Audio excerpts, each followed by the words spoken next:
السلام علیکم مائی YouTube family. آج میں پڑھنے جا رہی ہوں ناول جنت کے پتے جو کہ تحریر کیا ہے نمرہ احمد نے. ایپیسوڈ 6. تمہاری آنٹی کا گھر کل کہا جو تھا کہ تمہیں لے جاؤں گی، صبح بتایا بھی تھا، بھول گئی؟ تم مجھے ادھر لے جا رہی ہو؟ وہ ہکا بکا رہ گئی. ہاں نا، اب ایڈریس بتاؤ. اسٹریٹ نمبر تو مجھے یاد رہ گیا تھا، آگے بتاؤ. او حالے. اس نے ہڑبڑا کر پرس سے مڑا تڑا سا کاغذ نکالا.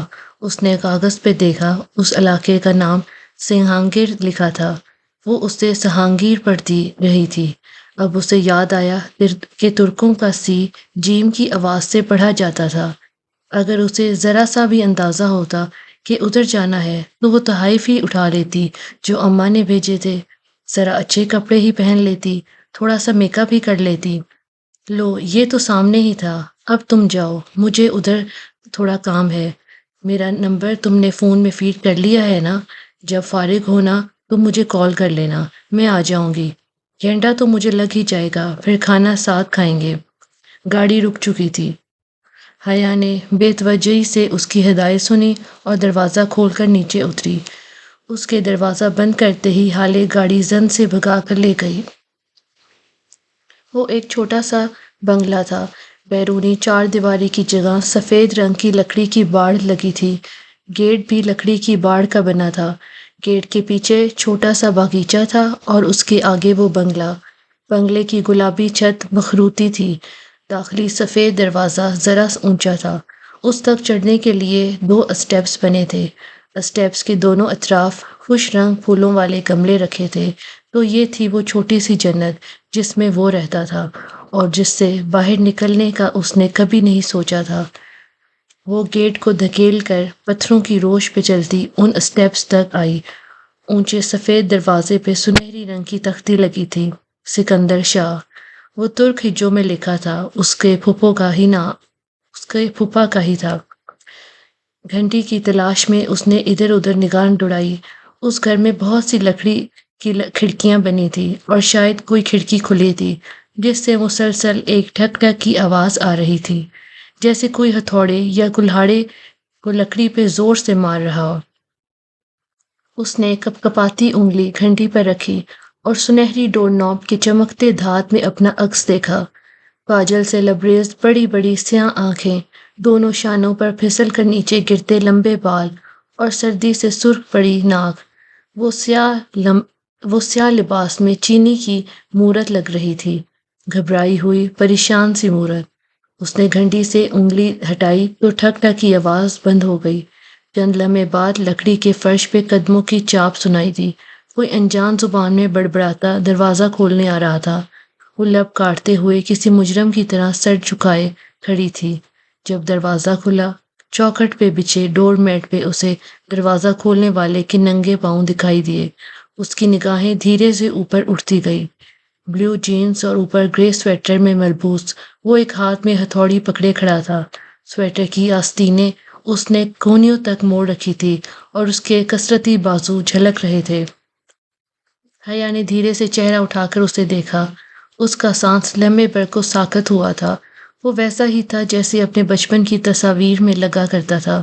وہی بھورے مائل بال جو بہت اسٹائلش انداز میں ماتھے پر گرتے تھے، پرکشش آنکھیں، اٹھی ہوئی بنگرور ناک، سنہری رنگت کے تیکھے نقوش. وہ ماتھے پہ تیوری لیے آنکھیں سکیڑے اسے دیکھ رہا تھا. بلا شبہ وہ بہت ہینڈسم تھا. سن کمسن؟ اس نے ترک میں کچھ پوچھا تو وہ چونکی. سبین سکندر کا گھر یہی ہے؟ جی یہی ہے. وہ انگریزی میں بتا کر سوالیہ جانچتی نگاہوں سے اس کا چہرہ دیکھنے لگا. اسے لگا وہ بوسفورس کے پل پہ ہتھیلیاں پھیلائے کھڑی ہے اور نیلے پانیوں کو چھو کر آتی ہوئی ہوا اس کے بال پیچھے کو اڑا رہی ہے. وہ کسی گہرے خواب کے زیر اثر تھی، حسین خواب کے. میں ان کی مہمان ہوں، پاکستان سے آئی ہوں. وہ اٹک اٹک کر بول رہی تھی. اس کے سامنے اس کی ساری خود اعتمادی ہوا ہو گئی تھی. ایک دم وہ خود کو بہت کمزور محسوس کرنے لگی تھی. کیسی مہمان؟ اس کا انداز اکھڑا اکھڑا سا تھا، جیسے وہ کسی ضروری کام میں مصروف تھا جس میں حیا مخل ہوئی تھی. میں حیا ہوں، حیا سلیمان. اس نے پرامید نگاہوں سے جہان سکندر کا چہرہ دیکھا کہ ابھی اس کا نام سن کر اس کی پرکشش آنکھوں میں شناسائی کی کوئی رمق۔ کون ہے یا سلیمان؟ اس کے قدموں تلے بوسفورس کا پل شک ہوا تھا۔ وہ بے دم سی نیچے گہرے نیلے پانیوں میں جا گری تھی۔ کون ہے یا سلیمان؟ یہ آواز دہراتے ہوئے وہ سن سی ہوتی اسے تک رہی تھی۔ اس کی پلکیں جھپکنا بھول گئی تھی۔ اس شخص کے چہرے پہ زمانوں کی اجنبیت اور بیزاری تھی۔ پہچاننے یا نہ پہچاننے کا تو سوال ہی نہ تھا۔ جہان سکندر تو اس سے واقف ہی نہ تھا۔ کون مادام؟ اس نے قدرے اکتا کر دہرایا۔ حیا نے خفیف سا سر جھٹکا، پھر لب ہینچ لیے۔ میں سبین پھوپھو سے ملنے آئی ہوں۔ ان کے بھائی سلیمان کی بیٹی ہوں۔ وہ جانتی ہیں مجھے۔ اوکے، اندر آ جاؤ۔ وہ شانے اچکا کر واپس پلٹ گیا۔ وہ جھجک کر اوپر زینے پہ چڑھی۔ پائیدان کو دیکھ کر کچھ یاد آیا تو فوراً پیر جوتوں سے نکالے اور لکڑی کے فرش پہ قدم رکھا۔ فرش بے حد سرد تھا۔ دور راہداری کے اس پار جہاں اس نے جہان کو جاتے دیکھا تھا، وہاں سے ہتھوڑی کی ٹھک ٹھک پھر سے شروع ہو چکی تھی۔ وہ راہداری عبور کر کے کچن کے کھلے دروازے میں آ کھڑی ہوئی۔ امریکی طرز کا کچن نفاست سے آراستہ تھا۔ عین وسط میں گول میز کے گرد 4 کرسیوں کا پھول بنا تھا۔ ایک جانب کاؤنٹر کے ساتھ وہ حیا کی طرف پشت کیے کھڑا تھا۔ اس کے ہاتھ میں ہتھوڑی تھی جس سے وہ اوپر کیبنٹ کے کھلے دروازے کے جوڑ پر زور زور سے ضربیں لگا رہا تھا۔ وہ چند لمحے کے شش و پنج کے بعد ڈھیٹ بن کر آگے آئی اور قدرے آواز کے ساتھ کرسی کھینچی۔ وہ بے اختیار چونک کر پلٹا۔ ڈرائنگ روم میں؟ خیر۔ وہ ناگواری سے لب بھینچ کر واپس کیبنٹ کی طرف مڑ گیا۔ اس نے ایک ہاتھ سے کیبنٹ کے دروازے کے جوڑ پر کسی شے کو پکڑ رکھا تھا اور دوسرے سے ہتھوڑی مار رہا تھا۔ حیا سلیمان نے زندگی میں کبھی اتنی تذلیل محسوس نہیں کی تھی۔ موم موم، چند لمحے گزرتے تو وہ اسی طرح کام کی طرف متوجہ چہرے پہ ڈھیروں سنجیدگی لیے پکارنے لگا۔ وہ انگلیاں مروڑتی، ٹانگ پہ ٹانگ رکھے سر جھکائے بیٹھی تھی۔ دفعتاً چوکھٹ پہ آہٹ ہوئی تو سر اٹھایا۔ راہداری سے برتن ہاتھ میں لیے سبین پھوپھو اسی پل کچن میں داخل ہوئی تھی۔ کندھوں تک آتے باب کٹ بال اور کھلے لمبے اسکرٹ کے اوپر سرمئی سویٹر پہنے وہ کچھ بولتی آ رہی تھی۔ اسے بیٹھا دیکھ کر ٹھٹک کر رکی۔ حیا، میرا بچہ، تم کب آئی؟ برتن کاؤنٹر پہ تقریباً گرا کر وہ والہانہ انداز میں اس کی طرف لپکی۔ وہ جو جہان کے سرد مہر رویے پہ بد دل سی بیٹھی تھی، گڑبڑا کر اٹھی۔ بہت گرم جوشی سے اسے گلے لگا کر انہوں نے اس کی پیشانی چومی، پھر بے حد محبت و اپنائیت بھری نم آنکھوں سے مسکرا کر اس کا چہرہ دیکھا۔ فاطمہ نے بتایا تھا کہ تم کچھ روز تک آؤ گی ملنے۔ میں سوچ رہی تھی کہ تم تھکن اتار لو تو میں خود ہی تم سے ملنے آؤں گی۔ کیسی ہو تم؟ کتنی پیاری ہو گئی ہو۔ وہ اب اس کے ساتھ والی کرسی پہ بیٹھی محبت سے اس کا ہاتھ تھامے کہہ رہی تھی، میں ٹھیک ہوں پھوپھو، آپ کیسے ہیں؟ وہ بدک مسکراتی انہی کی طرح انگریزی میں گفتگو کر رہی تھی۔ تم کتنی بڑی ہو گئی ہو، آنکھیں تو بالکل سلیمان بھائی جیسی ہیں۔ لوگ کہتے ہیں میری آنکھیں میری اماں سے ملتی ہیں پھوپھو۔ وہ ہلکا سا جتا گئی۔ بھائی، مجھے تو میرے بھائی کا ہی عکس لگتی ہو۔ اور سب کیسے ہیں؟ وہ ایک ایک کا حال پوچھے گئی۔ وہ سب کی خیریت بتا کر کہنے لگی، آپ داور بھائی کی شادی میں نہیں آئی؟ داور بھی کتنا بڑا ہو گیا ہے ماشاءاللہ، شادی بھی ہو گئی۔ کیسی رہی شادی؟ میں نے ویڈیو دیکھی تھی تمہاری۔ اس نے چونک کر انہیں دیکھا۔ کون سی ویڈیو؟ اس کا سانس رکنے لگا۔ ایک دکم ہی کمرے میں بہت گھٹن ہو گئی۔ وہ جو داور کے ولیمے پہ اسٹیج پر بنائی تھی، تم نے ریڈ فراک پہن رکھی تھی، میں نے روہیل کے فیس بک پر دیکھی تھی۔ روہیل سے کونیکٹ ہے آپ کا؟ اس کی رکی سانس ایک خوشگوار حیرت کے ساتھ بحال ہوئی۔ اور آپ فیس بک یوز کرتی ہیں؟ وہ ان دونوں کی جانب پشت کیے کیبنٹ کے دروازے پہ اسی طرح ضربے لگا رہا تھا۔ ہاں، بس روہیل کی البمز دیکھنے کے لیے کرتی ہوں۔ تم استعمال کرتی ہو فیس بک؟ نہیں، پہلے کرتی تھی پھر چھوڑ دیا۔ مجھے یہ سوشل نیٹ ورکس پسند نہیں ہیں۔ ہر شخص آپ کی زندگی میں جھانک رہا ہوتا ہے، انسان کی کوئی پرائیویسی ہی نہیں رہتی۔ او جہان، او حیا، تم جہان سے ملی؟ ایک دم خیال آنے پر انہوں نے گردن پھیر کر اپنے بیٹے کو دیکھا، جو چہرے پر ڈھیروں سختی لیے اپنے کام کی جانب متوجہ تھا۔ جہان، تم حیا سے ملے ہو؟ یہ سلیمان بھائی کی بیٹی ہے اور روہیل کی بہن ہے، تمہاری فرسٹ کزن۔ مل چکا ہوں۔ وہ اب جھک کر دراز سے کیل نکال رہا تھا۔ یہ رشتہ داریاں یاد رکھنے کے معاملے میں بہت بہت پور ہے، ویسے کوشش تو کرتا ہے اور اسے رشتے یاد بھی رہتے ہیں۔ دراصل پھوپھو، انسان کو رشتے تب یاد رہتے ہیں جب اس کے ماں باپ اسے رشتے یاد دلائیں۔ بچوں کا کیا قصور؟ سارا قصور تو والدین کا ہوتا ہے۔ اگر والدین ہی اولاد کو کبھی رشتے داروں سے نہ ملوائیں تو الزام کس کے سر پہ رکھا جائے؟ سبین پھوپھو کا جوش و خروش سے دمکتا چہرہ پھیکا پڑ گیا تھا، مگر وہ اسی طرح تلخی سے کہتی جا رہی تھی۔ جہان اب بھی کام میں مصروف تھا۔ مثلاً اب آپ لوگ ہیں، آپ کئی دہائیوں سے ادھر مقیم ہے اور شاید آپ کا واپس آنے اور اپنے خونی رشتوں سے ملنے کا دل ہی نہیں چاہتا، تو ہے نا یہ انفیئر نہیں؟ پھوپھو کا چہرہ سفید پڑ گیا تھا، لٹھے کی مانند سفید اور پھیکا۔ پھر وہ بدک ذرا سی مسکرائی اور ہولے سے سر جھٹکا۔ ہی کہہ رہی ہو، بس کبھی آ ہی نہیں سکے۔ وہ اب مطمئن تھی، اپنے لہجے پہ اسے قطعی افسوس نہیں تھا۔ یہ ان لوگوں کی بے رخی تھی جس کے باعث ان کا تعلق ایک سوالیہ نشان بن کر رہا تھا۔ وہ زمین اور آسمان کے درمیان معلق تھی، کسی کے منقوہ ہو کر بھی خاندان کے لڑکے اس سے امید لگانے لگے تھے۔ اس کڑوی دوائی کا ذرا سا ذائقہ یہ ذمہ داران بھی تو چکھیں، جنہیں اپنے بیٹے کو یہ بتانا یاد رہا تھا کہ اس کی کزن ہے اور بس۔ دفتن اس کی آنکھیں فریج کے اوپر رکھے فوٹو فریم پر پڑی۔ اس میں ایک خوش شکل درمیانی عمر کے صاحب مسکرا رہے تھے، سر پہ آرمی کیپ اور خاکی وردی کے کندھوں پر سجے تمغے و پھول ستارے۔ یہ پھوپھا ہے؟ وہ گردن اٹھا کر حیرت سے تصویر دیکھنے لگی۔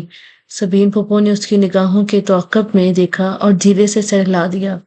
انسان کو رشتے تب یاد رہتے ہیں جب اس کے ماں باپ اس کو رشتے یاد دلائیں۔ وہ پلٹے بنا خاصا جتا کر بولا تو حیا چونکی۔ وہ تو اسے اتنا لاتعلق سمجھ رہی تھی، اس کا خیال تھا جہان نے اس کی تلخ باتوں پہ دھیان نہیں دیا، مگر نہیں، وہ بظاہر نظر انداز کیے سب سن رہا تھا۔ وہ ذرا محتاط سی ہو کر سیدھی ہوئی۔ میرا مطلب ہے پھوپھا آرمی میں تھے؟ پاکستان آرمی میں؟ نہیں۔ جہان ہتھوڑی سلیب پر رکھ کر آگے بڑھا اور فریج پہ رکھا فریم ہاتھ سے گرا دیا۔ تصویر والی طرف فریج کی چھت پہ سجدہ ریز ہو گئی۔ حیا، تم نے کھانا تو نہیں کھایا نا؟ میں بس لگا رہی ہوں۔ پھوپھو اب سنبھل کر دوبارہ سے حشاش وشاش سی ہو گئی تھی۔ حیا جواب دیے بنا تحیر سی فریج کے اوپر اوندھے منہ گرے فریم کو دیکھ رہی تھی۔ اس کے ایک سوال کے جواب میں جس بدمزاجی سے جہان نے فریم گرایا تھا وہ ابھی تک اس پہ گنگ تھی۔ ممی، آپ کیبنٹ تیار ہے؟ وہ اب کیبنٹ کا دروازہ کھول بند کر کے چیک کرا رہا تھا۔ تھینک یو جہان، اور باتھ روم کا نل بھی، پھوپھو نے گول میز پہ پلاؤ کا بڑا سا پیالہ رکھتے ہوئے یاد دلایا۔ آئے ہائے، پھر وہی بد مزہ پلاؤ۔ وہ خفیف سے سر جھٹک کر رہ گئی۔ رہنے دے پھوپھو، کوئی اگر مگر نہیں، میں تمہارے لیے کچھ خاص نہیں بنا سکی، اس لیے اب انکار کر کے مجھے شرمندہ مت کرنا۔ جہان اب دراز سے ایک ڈبہ نکال کر اندر رکھی چیزیں الٹ پلٹ کر رہا تھا۔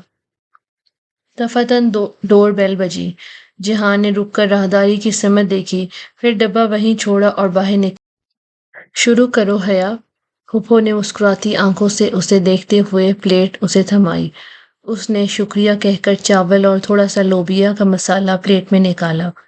راہداری کی اس پار جہان کسی مرد کے ساتھ ترک میں کچھ بول رہا تھا۔ دونوں کی مدھم سی آوازیں سنائی دے رہی تھی۔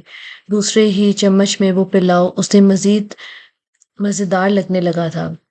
ڈی جے ٹھیک کہہ رہی تھی، ان کا کھانا صرف سفر کی متلی کے باعث برا لگ رہا تھا۔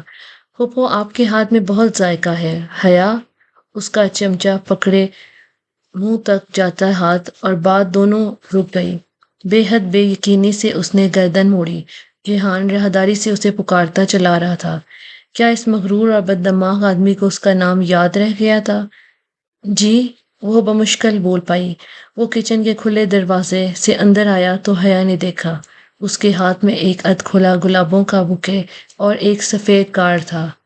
کیا تم یہاں رہنے آئی ہو؟ وہ اس کے سامنے کھڑا سختی سے پوچھنے لگا. نہیں. وہ سانس روکے ان سفید گلابوں کے پھولوں کو دیکھ رہی تھی. یہ اس کے لیے نہیں ہو سکتے تھے. نہیں، ہرگز نہیں. تو پھر اپنے ویلنٹائن کو میرے گھر کا پتہ دینے کی کیا ضرورت تھی؟ اس نے زیر لب ترک میں کسی غیر مہذب لفظ سے اس نامعلوم شخص کو نوازا اور گلدستہ و کارڈ اسے سامنے میز پہ تقریباً پھینکنے کے انداز میں رکھا. نہیں، میں نے نہیں. وہ پھٹی پھٹی نگاہوں سے پھولوں کے اوپر گرے سفید کارڈ کو دیکھنے لگی جس پہ لکھے حروف نمایاں تھے. فار مائی لو حیا سلیمان فرام یور ویلنٹائن. اور ویلنٹائن ڈے میں ہفتہ 10 دن باقی تھے. اسے یاد تھا. یہ یہاں بھی پہنچ گیا. وہ ابھی تک بے یقین تھی. جہان اپنے ٹول باکس کھولے کھڑا چیزیں الٹ پلٹ کر رہا تھا. کچن میں ایک شرمندہ سی خاموشی چھائی ہوئی تھی. دفعتاً میز پہ رکھا حیا کا موبائل بج اٹھا. اس نے چونک کر دیکھا. گھر سے کال آ رہی تھی. اس نے کال کاٹی اور اٹھ کھڑی ہوئی. حیا بیٹھو بچے. پھوپھو نے اسے روکنا چاہا. میری فرینڈ کال کر رہی ہے. وہ باہر آ گئی ہے شاید. چلتی ہوں. اللہ حافظ. حالانکہ پھوپھو کی شکل سے ظاہر تھا کہ وہ جانتی ہیں کہ فون اس کی دوست کا نہیں تھا، مگر انہوں نے سر ہلا دیا. کہنے کو جیسے کچھ باقی نہیں رہا تھا. وہ کرسی دھکیل کر تیزی سے باہر نکل گئی. میز پر سفید گلاب پڑے رہ گئے. ڈور میٹ پر اس کے جوتے یوں ہی پڑے تھے. اس نے ان میں پاؤں ڈالے تو دیکھا ایک کاغذ ان پہ گرا ہوا تھا. حیا جھکی اور وہ کاغذ اٹھایا. وہ کسی کورئر کمپنی کی رسید تھی غالباً، جو شاید جہان نے دستخط کر کے وہیں پھینک دی تھی. وہ رسید الٹ پلٹ کر دیکھتی تیز قدموں سے گیٹ عبور کر گئی. وہ پھول آج ہی کی تاریخ میں کسی AR نے بک کروائے تھے. A سے احمد اور R سے.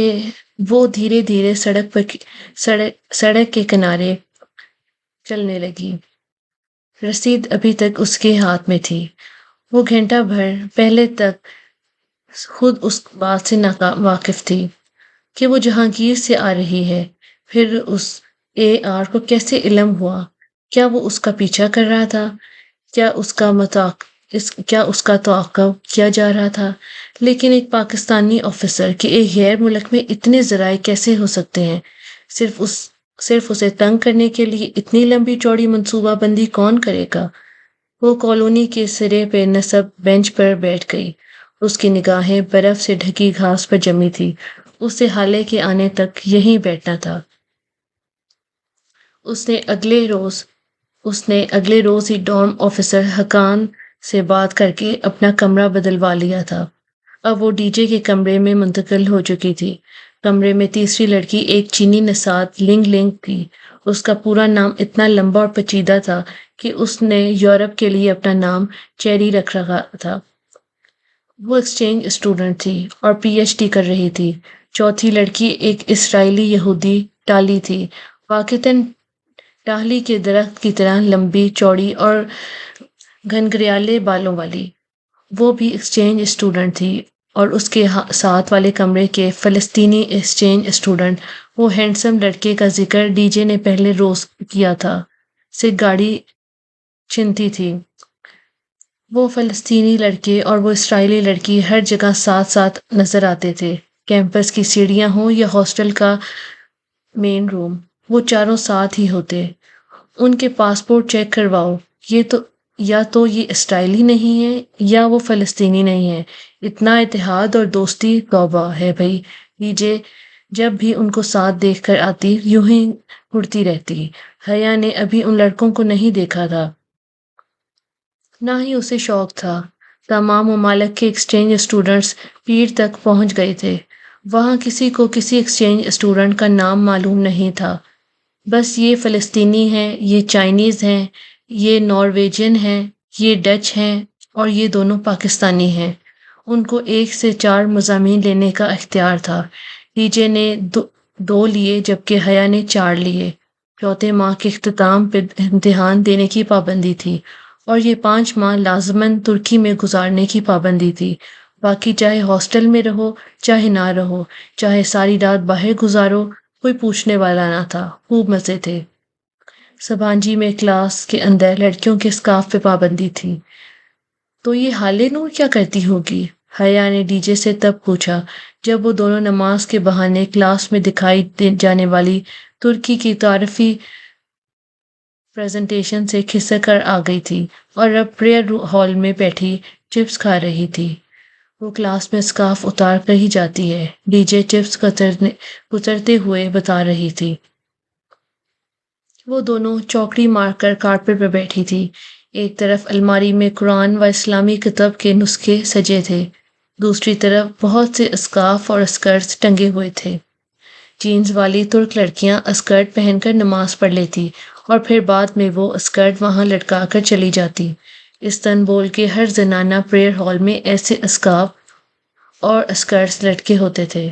مزے کی ہے یہ حال نور بھی، وہ انگلی سے بار پیچھے کرتے ہوئے کہہ رہی تھی۔ اس نے بھی بلو جینز کے اوپر گلابی سویٹر پہن رکھا تھا۔ پاکستان میں تایا فرقان کی ڈانٹ کے ڈر سے وہ جینز نہیں پہن سکتی تھی، لیکن شکر کہ یہاں وہ لوگ نہیں تھے اور وہ زندگی کو اپنی مرضی سے لطف اندوز ہو کر گزار رہی تھی۔ پرسوں تم اپنی پھپھو کے گھر گئی تھی، کیسا ٹرپ رہا؟ اچھا رہا، پھپھو نے پلاؤ بنایا تھا۔ وہ واقعی اتنا بدمزہ پکوان نہیں ہے جتنا ہم سمجھے تھے۔ میں تو پہلے ہی کہہ رہی تھی۔ جب پریئر ہال میں بھی خوب بور ہو گئی تو باہر نکل آئی۔ سرد نرم ہوا دھیمی لے میں بہہ رہی تھی۔ ہری گھاس پہ سبانجی کے گول سی عمارت پورے وقار کے ساتھ کھڑی تھی، جیسے گولائی کی شکل میں بنے گھر کو ہیٹ پہنا دی جائے۔ شیشے کے اونچے داخلی دروازوں کے سامنے سیڑھیاں بنی تھی، سیڑھیوں کے دونوں اطراف سبزہ پھیلا تھا۔ وہ دونوں فائلیں تھامے زینے اتر رہی تھی جب ڈی جے نے اس کا شانہ ہلایا۔ یہ جو آخری زینے پہ 3 لڑکے کھڑے ہیں یہ وہی فلسطینی لڑکے ہیں، دیکھو ٹالی بھی ان کے ساتھ ہے۔ اس نے ہوا سے چہرے پہ آتے بال پیچھے ہٹائے اور دیکھا۔ وہ ہینڈسم اور خوش شکل سے لڑکے سیڑھیوں کے کنارے کھڑے باتوں میں مصروف تھے۔ آؤ ان سے ملتے ہیں۔ مجھے دلچسپی نہیں ہے، تم جاؤ، مجھے ذرا کام ہے۔ وہ کھٹ کھٹ زینہ اترتی آگے بڑھ گئی۔ ڈی جے نے اسے نہیں پکارا، وہ ان فلسطینیوں کی جانب چلی گئی تھی اور وہ یہی چاہتی تھی۔ ڈی جے سے دوستی اپنی جگہ، مگر فی الحال وہ خوب آزادی سے استنبول کو کھوجنا چاہتی تھی، اکیلی اور تنہا۔ قریباً گھنٹے بھر بعد وہ اپنے کمرے سے خوب تیار ہو کر نکلی اور پتھریلی سڑک پر چلنے لگی۔ اس نے بلو جینز کے اوپر ایک تنگ اسٹائلش سا گھٹنوں تک آتا سرخ کوٹ پہن رکھا تھا۔ شدید سردی کے باوجود ننگے پاؤں میں 5 انچ اونچی سرخ پینسل ہیل پہنی تھی۔ ریشمی بال ہوا سے شانوں پر اڑ رہے تھے اور گہرے کاجل کے ساتھ رس بھری کی طرح سرخ لپسٹک تھی۔ اسے سرخ لپسٹک ہمیشہ سے پرکشش لگتی تھی اور آج اسے معلوم تھا کہ وہ بہت حسین لگ رہی ہے۔ بس اسٹاپ آ چکا تھا جب بادل زور سے گرجے۔ یہ بس اسٹاپ یونیورسٹی کے اندر ہی تھا۔ سبانجی کی ہیروئن گورسل تھی۔ گورسل بس سروس، وہ سبانجی کے طلباء کے لیے ہی چلتی تھی اور انہیں استنبول شہر تک لے جاتی تھی۔ حالے نے اسے گورسل کا شیڈیول رٹوا دیا تھا۔ جس دن تمہاری گورسل چھٹی تمہیں حالے نور بہت یاد آئے گی، اس نے سختی سے تاکید کرتے ہوئے کہا تھا۔ گورسل اپنے مقررہ وقت سے 1 لمحہ تاخیر نہیں کرتی تھی اور اگر آپ چند سیکنڈ بھی دیر سے آئے تو گورسل گئی۔ اب 2 گھنٹے بیٹھ کر اگلی گورسل کا انتظار کریں۔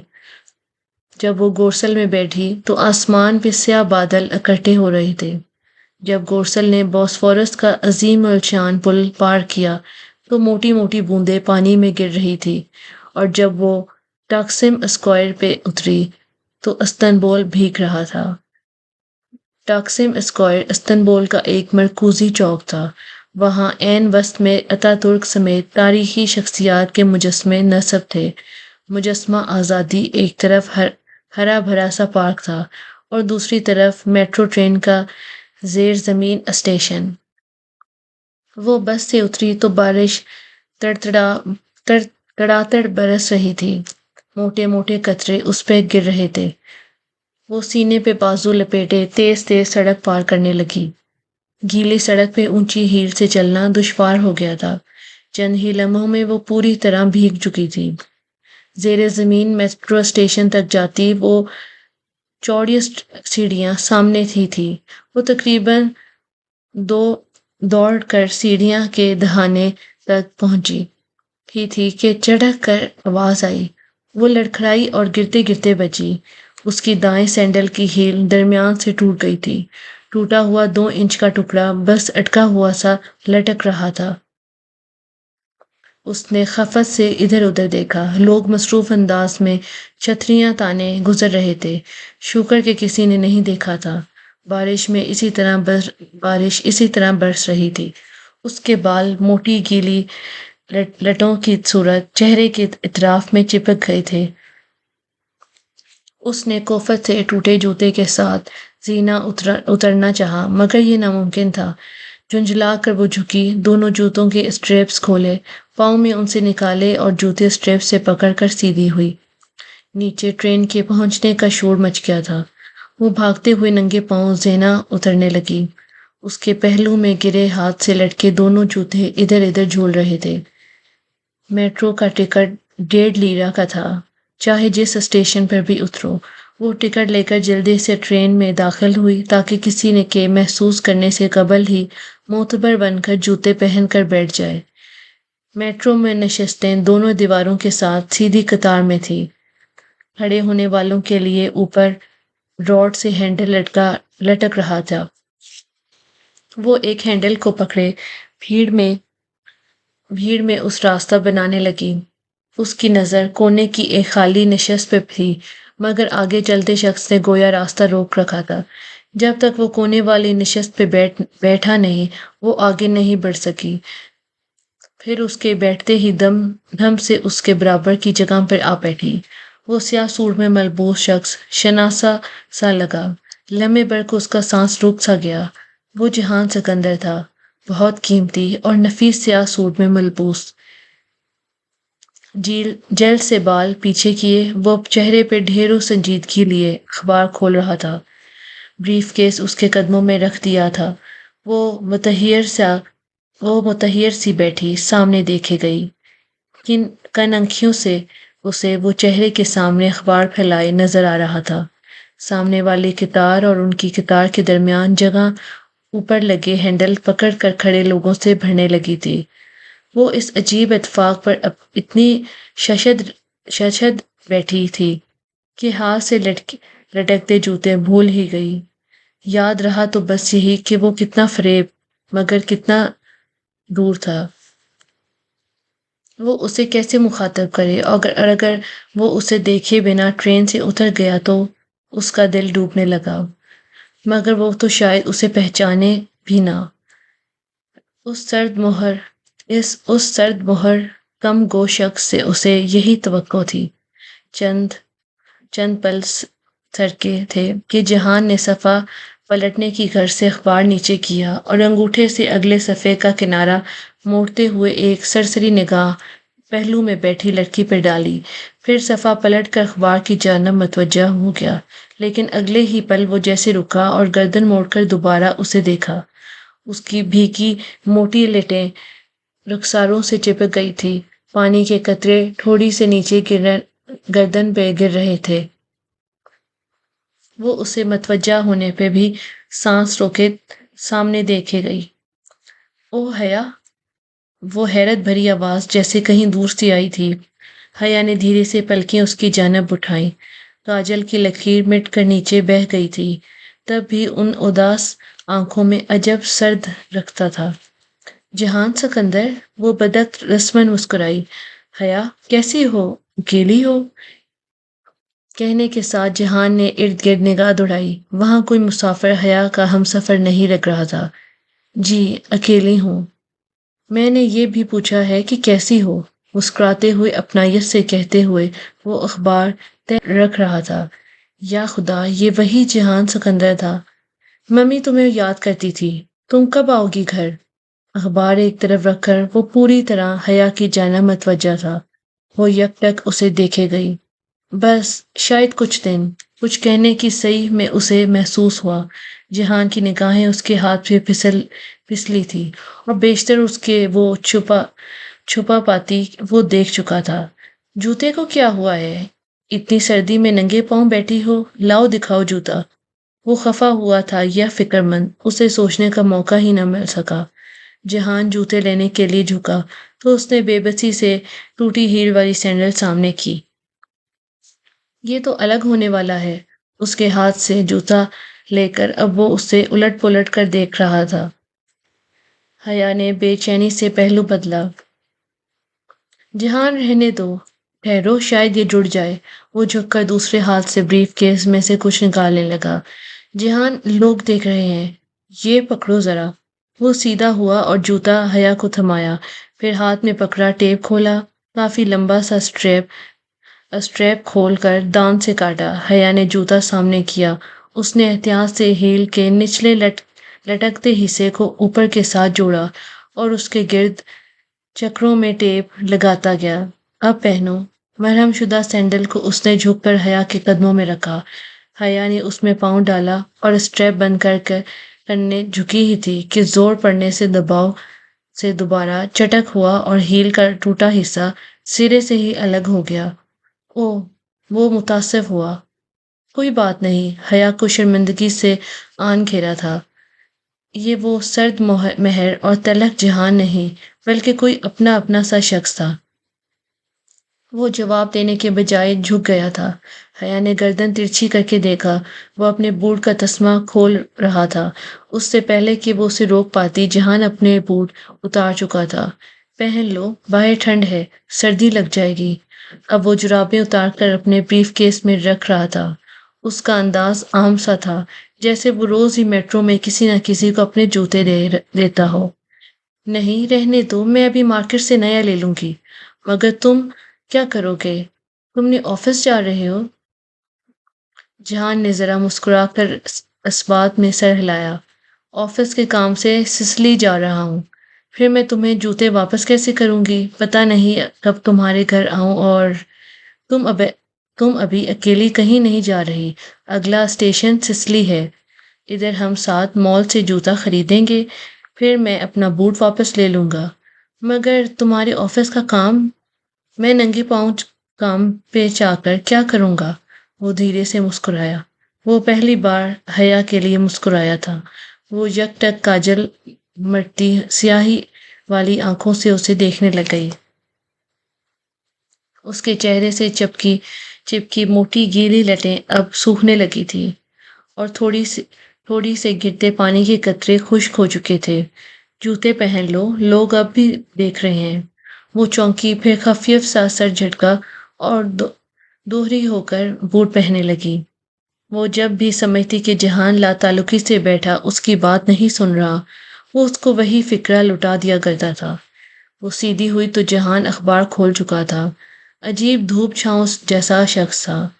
سسلی کے اسٹاپ پہ میٹرو سے اترتے وقت حیا نے دیکھا جہان بہت آرام سے اس کے آگے ننگے پاؤں چل رہا تھا۔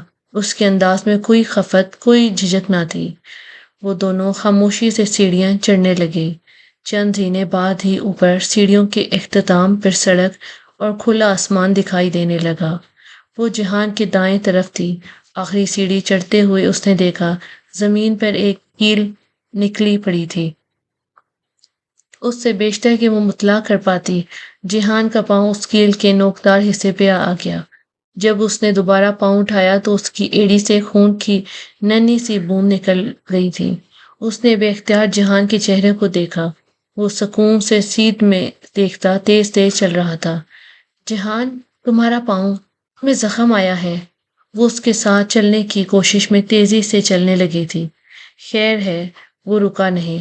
مگر تمہارا خون نکلا ہے۔ وہ واقعتاً پریشان تھی۔ بچوں والی بات کرتی ہو تم بھی؟ اتنے ذرا سے خون میں زخمی تو نہیں ہو گیا؟ بہت ٹف زندگی گزاری ہے میں نے۔ وہ دیکھو جواہر مال۔ اس نے کچھ کہنا بیکار تھا۔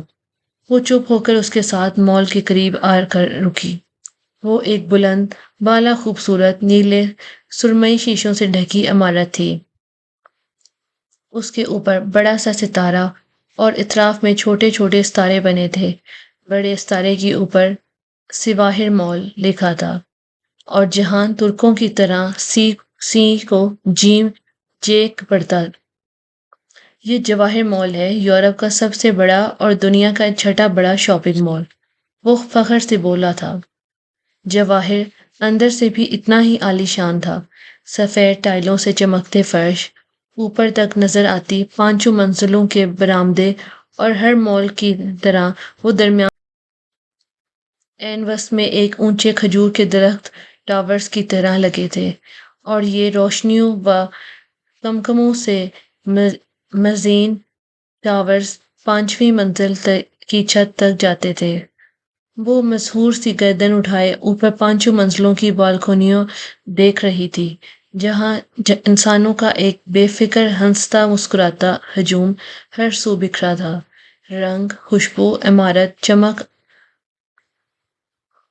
جوتے خرید کر وہ دونوں اوپر چلے آئے۔ حیا نے جوتوں کا بل بنواتے ہی جلدی سے ادائیگی کر دی تھی تاکہ جہان کو موقع ہی نہ مل سکے۔ وہ اس پہ خاصا خفا ہوا، مگر حیا پرسکون تھی۔ حال نور سمیت وہ کسی بھی ترک سے کچھ بھی لینے میں آر نہیں سمجھتی تھی، مگر جہان سکندر کا احسان۔ 4تھی منزل کی دکانوں کے آگے بنی چمکتی بالکونی میں وہ دونوں ساتھ ساتھ چل رہے تھے۔ لوگوں کے رش میں رستہ بناتی حیا کو جہان کی رفتار سے ملنے کے لیے تقریباً بھاگنا پڑ رہا تھا۔ پھر بھی وہ پیچھے رہ جاتی اور وہ آگے نکل جاتا۔ وہ اس کے ساتھ دینے کی کوشش میں اب تھکنے لگی تھی۔ شاید یہی ان کی زندگی کی کہانی تھی۔ جہان نے ایک شیشے کا دروازہ کھولا اور ایک طرف ہٹ کر راستہ دیا۔ Thank you. وہ سرخ کوٹ کی جیبوں میں ہاتھ ڈالے مسکراتی ہوئی اندر داخل ہوئی۔ وہ اس کے پیچھے آیا۔ وہ ریسٹورنٹ تھا۔ نرم گرم ماحول، ہیٹر اور باہر کے سرما کی ملی جلی خنکی مدھم روشنیاں، پیچھے بجتا دھیما میوزک۔ آرڈر کرو۔ وہ ایک کونے والی میز کے گرد آمنے سامنے بیٹھ گئے تو جہان نے کہا۔ اپنا کوٹ اتار کر اس نے کرسی کی پشت پہ رکھ دیا تھا اور اب وہ کف کھول کر آستین موڑ رہا تھا۔ مگر یہ دعوت کس خوشی میں ہے؟ حیا دونوں کوہنیاں میز پر ٹکائے، دائیں ہتھیلی ٹھوڑی تلے ٹکائے دلچسپی سے اسے دیکھ رہی تھی۔ چہرے کے دونوں اطراف میں گرتے بال اب خاصے سوکھ گئے تھے۔ تمہارے اس خوبصورت کوٹ کی خوشی میں یہ دعوت میری طرف سے ہے، اب آرڈر کرو۔ حیا نے گردن جھکا کر ایک سرسری نگاہ پہ اپنے کوٹ پہ ڈالی۔ مگر دعوت تمہاری سے طرف ہے تو آرڈر تمہیں ہی کرنا چاہیے۔ اس نے جہان کی بات نظر انداز کر دی کہ شاید وہ مذاق کر رہا ہے۔ ٹھیک ہے۔ جہان نے مینیو کارڈ اٹھایا اور صفحے پلٹنے لگا۔ وہ مہوسی اس کے وجیح چہرے کو دیکھے گئی۔ کیا وہ جانتا تھا کہ وہ اس کی بیوی ہے؟ اتنی بڑی بات وہ نہ جانتا ہو۔ اس روز تم نے بہت غلط بات کی تھی جہان۔ مجھے تم پہ بہت غصہ آیا۔ جب وہ آرڈر کر چکا تھا وہ یوں ہی بند مٹھی پھوڑی تلے ٹکائے اسے تکتے ہوئے بولی۔ میں نے کیا کیا تھا؟ وہ حیران ہوا۔ پتہ نہیں کس نے میرے نام وہ پھول بھیجے اور تم نے کہا کہ میرا ویلنٹائن؟ میں ایسی لڑکی نہیں ہوں جہان، نہ ہی میں جانتی ہوں کہ وہ پھول کس نے بھیجے تھے۔ اوکے۔ جہان نے سمجھنے والے انداز میں اس بات میں سر کو جنبش دی، مگر وہ جانتی تھی اسے یقین نہیں آیا۔ ریسٹورنٹ میں گہما گہمی تھی۔ ارد گرد ویٹرز میزوں کے درمیان راستہ بناتے ٹرے اٹھائے تیزی سے پھر رہے تھے۔ پس منظر میں بجتی موسیقی کے سر بدل گئے تھے۔ اب ایک ترک گلوکار دھیمی لے والا گیت گنگنا رہا تھا۔ ویسے تم صبح صبح کہاں جا رہی تھی؟ میں یہیں سسلی میں آ رہی تھی شاپنگ وغیرہ کرنے۔ ویٹر کافی لے آیا تھا اور اب ان دونوں کے درمیان جھکا ٹرے سے دوسرا کپ اٹھا کر میز پہ رکھ رہا تھا۔ بہادر لڑکی ہو، اکیلی گھوم پھر لیتی ہو، جہان نے مسکرا کر کہتے ہوئے اپنی کافی میں شکر ڈالی۔ استنبول میں یہ بہادری مہنگی تو نہیں پڑے گی؟ مطلب؟ کافی کا بھاپ اڑاتا ہوا کپ لبوں سے لگاتے ہوئے جہان کی آنکھوں میں الجھن ابھری۔ اس نے ایک گھونٹ بھر کر کپ نیچے رکھا۔ مطلب ڈرگ مافیا، آرگنائزڈ کرائم اور اسٹریٹ سیکرٹ آرگنائزیشن جیسی ترکیبات سے واسطہ تو نہیں پڑے گا؟ وہ کوہنیاں میز پہ رکھے آگے ہوئی اور چہرے پہ سادگی سجائے آہستہ سے بولی، کیونکہ سنا ہے یہاں ان سے سزا ہے۔ کس سے سن لے تم نے ایسی خوفناک باتیں؟ جہان نے مسکرا کر سر جھٹکا۔ تم بتاؤ یہ پاشا کون ہے؟ پاشا کو نہیں جانتے تو ترکی کیوں آئی ہو؟ مصطفیٰ کمال پاشا یا کمال اتا ترک، وہ ترکوں کا باپ ہے۔ وہ نہیں، میں استنبول کی پاشا کی بات کر رہی ہوں، عبد الرحمن پاشا کی۔ کافی کا کپ نے رک کر ناسمجھی سے دیکھا۔ کون؟ کافی سے اڑتی بھاپ لمحے بھر کے لیے اس کے چہرے کو ڈھانپ گئی۔ ایک بھارتی اسمگلر جو یورپ سے ایشیا۔ کم آن، اس نے کپ رکھ کر سنجیدگی سے حیا کو دیکھا۔ استنبول میں ایسا کوئی مافیا راج نہیں ہے۔ یہ کس نے تمہیں کہانیاں سنا دی ہیں؟ یوں ہی مشہور ہونے کے لیے کسی نے اپنے بارے میں کوئی افواہ اڑائی ہوگی۔ تم حالے کی طرح وہ ایک خالص ترک تھا۔ اپنے استنبول کے دماغ سے تیار بیٹر جہان کے لے آیا تھا، اور جہان اپنے بٹوے سے کارڈ نکال